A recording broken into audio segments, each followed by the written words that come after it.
Assalamualaikum warahmatullahi wabarakatuh. Welcome back to my channel. Bagaimana nih kabar bunda dan teman-teman sekalian dimanapun kalian berada? Aku doakan semoga kalian selalu dalam keadaan sehat walafiat dan selalu dalam perlindungan Allah Subhanahu wa taala. Amin amin ya rabbal alamin.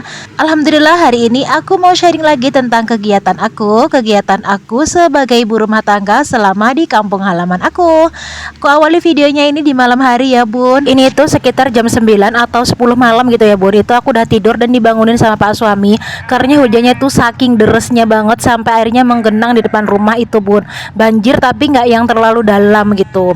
Lanjut ini di keesokan harinya ya bun. Ini suasana di belakang rumah aku. Dan ini salah satu bagian dari dapur aku ya bun. Ini tuh tempat buat nyuci baju, tempat buat nyuci piring juga.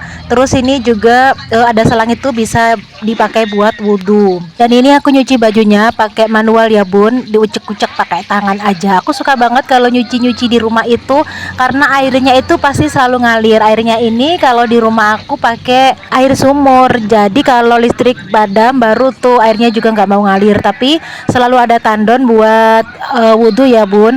Terus kamar mandi kan ada baknya yang besar juga, jadi aman-aman aja kalau misalnya listrik lagi padam. Beres rumah, bagian nyuci baju, bagian cuci-cuci piring, kalau misalnya air itu selalu ada, kita sebagai ibu rumah tangga itu pastinya selalu siap gitu ya, selalu semangat gitu beberesnya. Tapi kalau misalnya airnya suka mau mati, aduh rasanya itu kayak sepaneng ya bun.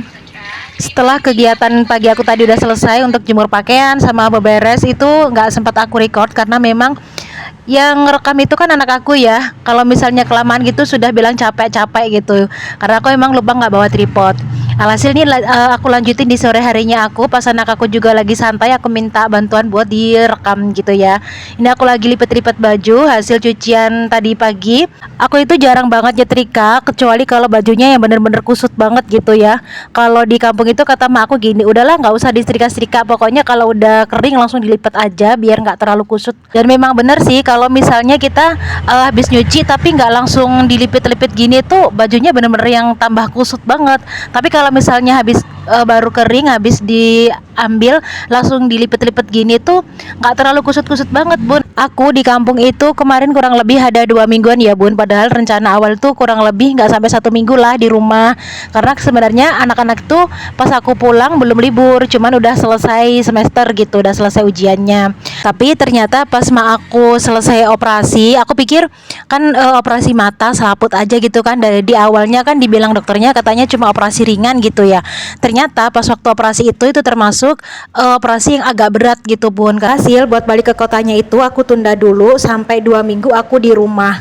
Dan kemarin juga aku sampai belum sempat buat ambil rapot. Dan alhamdulillahnya setelah semester itu kan anak-anak nggak ada kegiatan belajar ya. Untuk yang SMP itu cuma ada kegiatan kelas meeting aja. Terus buat anakku yang MI itu cuma ada kegiatan tambahan kayak diajakin nonton, diajakin jalan-jalan, menggambar gitu-gitu aja. Dan aku izin, alhamdulillah dapat izin dari guru-guru anak-anak aku. Nah setelah operasi itu kan mak aku bener-bener total hanya istirahat aja. Salah satu pantangan selesai operasi mata itu, ibu aku nggak boleh nunduk, nggak boleh dongak ke atas, nggak boleh tidur miring yang bagian mata dioperasi, dan nggak boleh kena air juga. Jadi kalau mandi itu mulai dari leher ke bawah. Terus kalau misalnya lagi wudhu, itu mata yang dioperasi tuh nggak boleh kena air gitu. Dan kemarin mak aku tuh milih untuk bertayamum aja, dan itu tidak boleh dilanggar sampai 1 minggu. Setelah itu mak aku kontrol, dan alhamdulillah pas kontrol itu dinyatakan operasinya berhasil dan sekarang kondisinya sudah jauh lebih baik.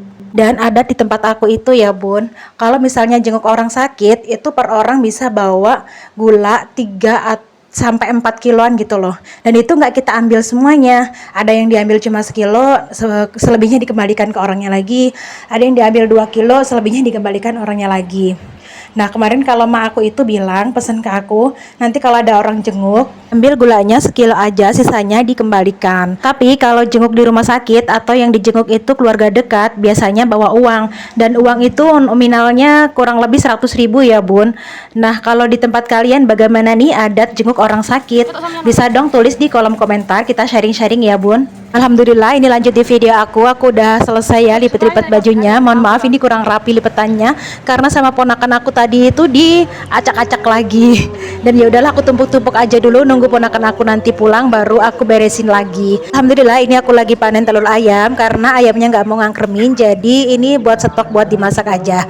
Sampai di sini dulu video aku hari ini ya Bur. Semoga video aku bisa menemani waktu luang maupun beraktivitas kalian. Sampai jumpa di video aku selanjutnya. Wassalamualaikum.